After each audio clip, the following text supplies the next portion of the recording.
아무튼 오늘 제가 두서없이 이야기를 하고 있는데 제가 어제 잠자리 들면서 우리가 정말 두려워해야 될 게 뭔가 투자자로서 그런 생각을 한번 해봤거든요. 그래서 생각이 난 게 뭐였냐면은 일단은 중국 이야기를 했으니까, 그리고 AI 제가 지금까지 이야기를 쭉 해왔죠. 그리고 트럼프가 나면은 진짜 이번 버전 2는 진짜 장난 아닐 것 같아요. 엄청나게 강력한 쇄국 정책을 펼칠 것 같거든요. 계속해서 이제 일단은 유럽에 있는 나라들한테 뭐 과징금 이런 거 다 때리겠다, 덤핑 관세 엄청나게 올리겠다, 막 이러고 있고 중국한테도 더 올리겠죠. 이거는 둘 다 뭐냐면 인플레이션을 올릴 그럴 가능성이 높은 그런 상황이 되는 거예요. 그래서 내년은 진짜 장난 아니겠구나. 그쵸? 2025년을 이야기한 사람은 없는데 트럼프 이후의 세상은 정말 일단은 인플레이션 걱정을 해야 된다.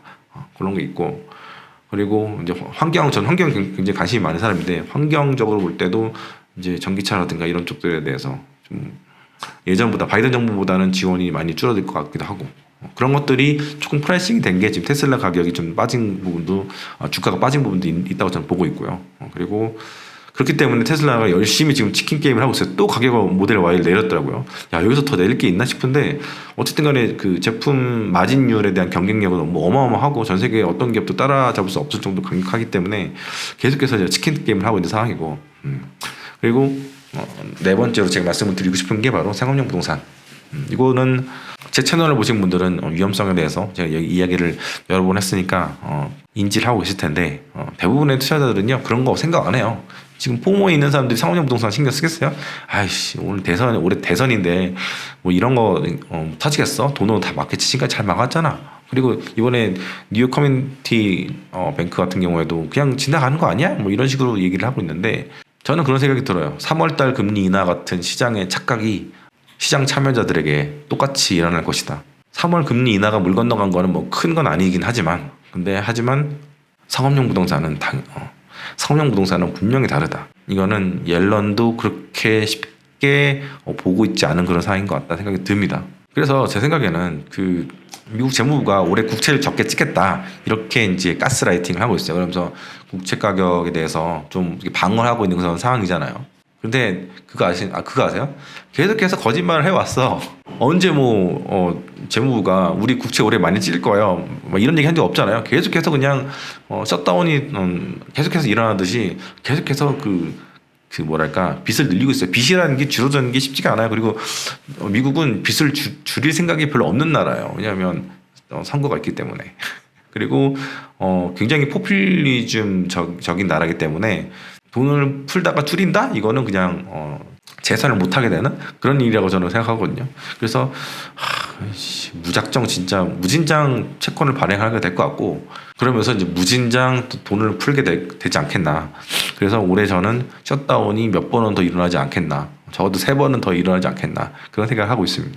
그리고 오늘은 제가 좀 편하게 얘기를 할게요.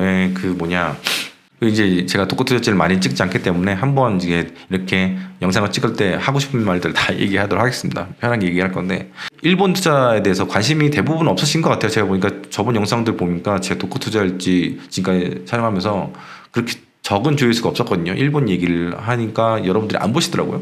근데 일부 그래도 보시는 분들이 있으니까 한번 이야기를 하자면, 많은 사람들이 버핏이 일본 주식을 샀기 때문에 앞으로 일본 주식은 좋을 거야 라고 생각을 하시는 것 같아요. 근데 버핏은 일본 주식을 사서 벌겠죠. 어떻게든 번단 말이에요. 하락하는 장에서도 벌고 절대 안 깨지는 전략을 펼친 사람이에요. 예를 들어서 2021년, 22년 장 안 좋을 때도 버핏을 벌었단 말이에요.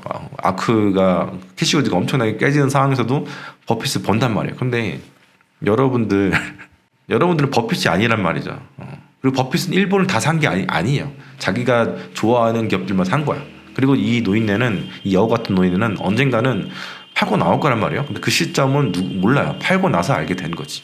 그래서 버핏 믿고 일본을 무조건 산다라고 하는 생각은 저는 잘못된 생각이라고 그리고 버핏은 본인이 일본에서 엔화 채권을 발행을 해서 투자하는 거잖아요. 그러니까 땅 찍고 헤엄치기를 하는 그런 상황인데, 여러분들은 원화 가지고 투자하잖아요. 그 얘기는 뭐냐면 환차가 생길 수 있다는 얘기예요.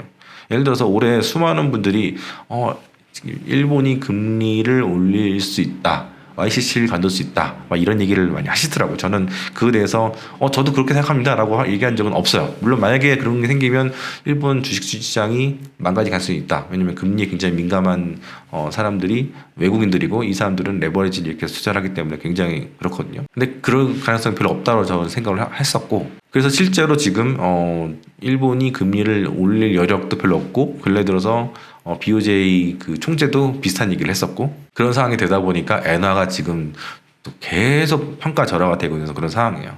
엔화 가치가 떨어지고 있는 거죠. 이 얘기는 뭐냐면 일본 주식을 투자한 사람들이 계속 손해를 보고 있다는 얘기예요. 주가는 뭐 올라가긴 올라가겠죠. 뭐 제가 니케이 주식은 차트를 안 봐서 모르겠지만 뭐 근래 좋은 얘기도 계속 올라간다 그런 얘기를 얼마 전까지 있었잖아요. 근데 올라간다 하더라도 엔화는 계속해서 빠진단 말이지. 그래서 투자자들은 계속해서 피를 볼 가능성이 높다는 거고, 이게 뭐 150원? 계속해서 바닥을 뚫고 간다는 얘기를 제가 들었거든요. 차트를 보지 않더라도 그림이 그려지는 거예요. 그래서 일본 투자는 일본의 나라가 아직까지 팩스를 쓰는 나라고, 가장 중요한 거는 위에 있는 사람들의 그 생각 마인드거든요. 마인드가 그렇게 쉽게 변하지 않아요. 일본 사람들 진짜 곤조가 있는 민족이기 때문에 요즘 뭐 언론들이 뭐 일본이 살아난다 막 얘기하는데 저는 찻잔 속의 돌풍이라고 계속해서 보고 있습니다. 그리고 이제 금 얘기도 한번 해볼까요? 금을 제가 어제 가격을 봤는데 뭐 2,000불이 깨질랑 말랑 하는 것 같더라고요. 그래서 진짜 금 투자하지 마시라고 제가 여러 번 이야기를 드린 것 같은데, 금 투자하다가 암 걸려요. 금은 그냥 가치 저장의 수단으로서 필요한 거지, 뭐 인플레이션 해지 기능도 얼마만 있긴 있는데, 근데 이제 인플레이션 떨어지잖아요. 근데 금에 대한 매력이 있나?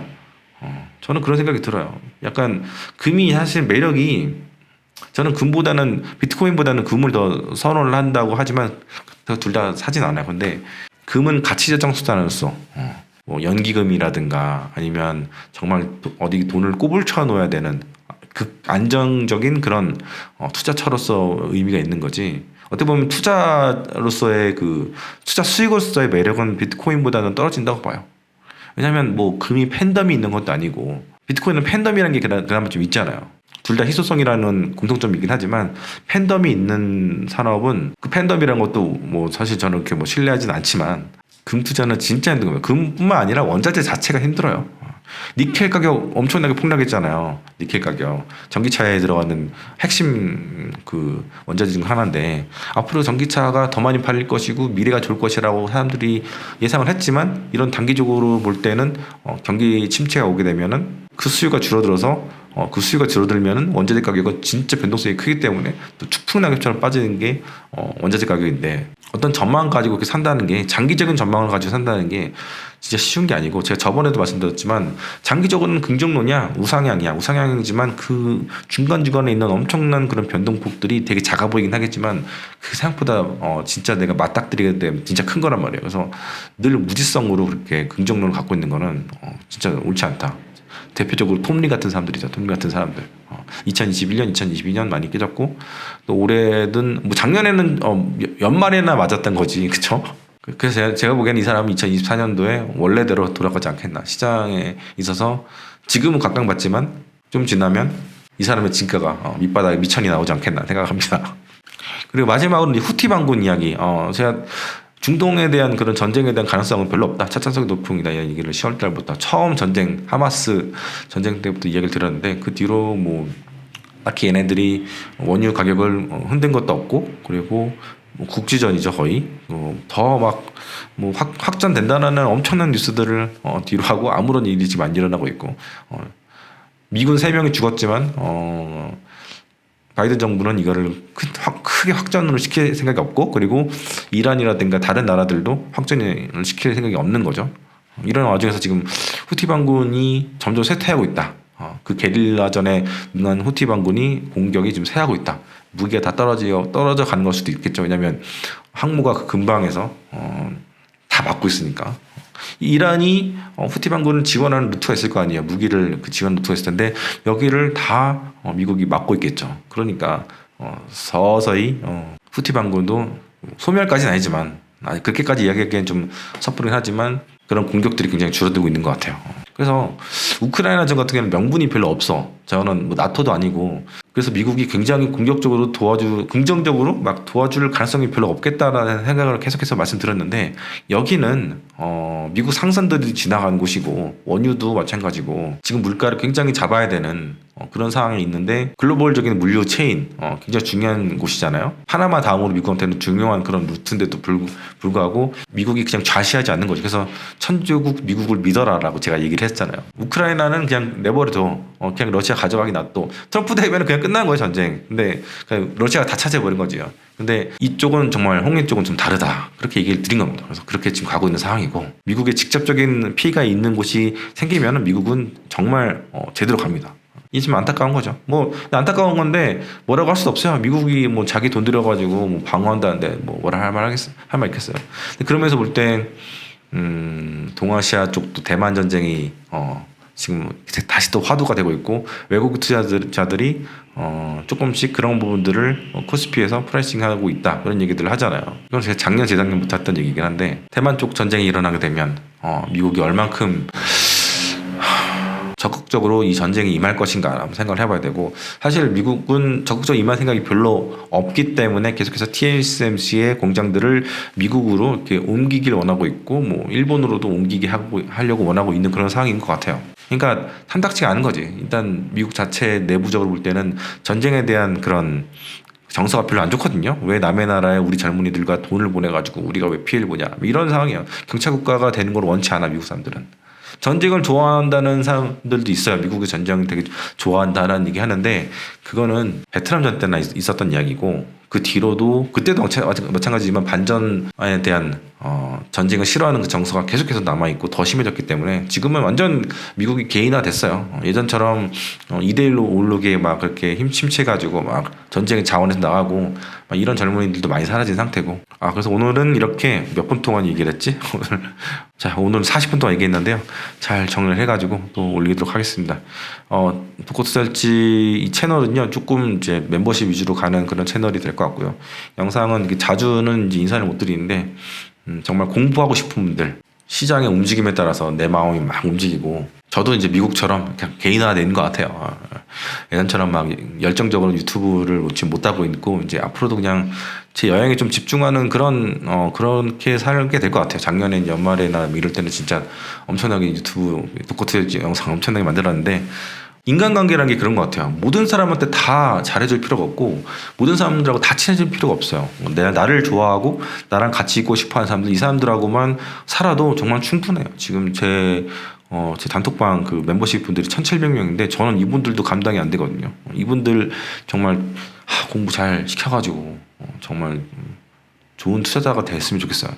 저한테 한 명의 개인한테 1,700명도 지금 굉장히 부담이 되는 그런 상황이다 보니까 이분들한테 더 집중하고, 올해는 적어도 이런 분들한테 더 집중하고, 저 좋아해 주신 분들과 더 커뮤니케이션하고, 이렇게 하는 해가 될 것 같아요. 뭐 2025년도 그럴 수도 있고 뭐 아닐 수도 있고, 저는 이제 채널을 막 키워야겠다 이런 생각들을 많이 안 해요. 왜냐면 한국에 있는 것도 아니고 제가 해외에서 계속 호텔을 전전하면서 다니고 있고, 그런 와중에서 정말 채널을 키우고 싶다면 제가 한국에 가가지고 채널 스튜디오도 만들고 영상 편집자도 만들고 구하고 막 해가지고 투자해서 막 그러긴 하겠지만, 저는 지금 상태로도 충분하다고 보고 있거든요. 그리고 제 여행 영상 뭐 요즘 조회수가 1,000, 뭐 2,000 나오는데, 대충 1,000 나오면은 3불 정도 나와요. 조회수가 1,000이면 3불 정도 수익이 나오는데, 그러니까 이거 저는 돈을 벌려고 지금 투자 유튜브를 막 한다는 느낌도 별로 없고, 그냥 내 여행에 대한 그런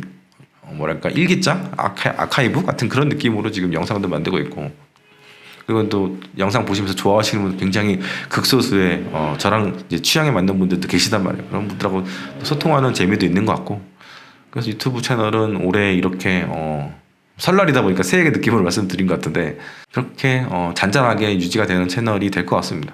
그리고 뭐 재미없는 이야기일 수도 있는데, 관심이 없는 분야의 이야기일 수도 있는데, 제가 원래 올해 말에는 한국에 들어갈 생각을 했었어요. 한국에 들어가서 한 달 정도 있으면서 뭐 병원도 가고 뭐 치과 치료도 한번 받고, 좀 단 거를 좀 먹잖아요. 이제 동남아라든가 중남미 같은 경우는 과일도 있고 하다 보니까.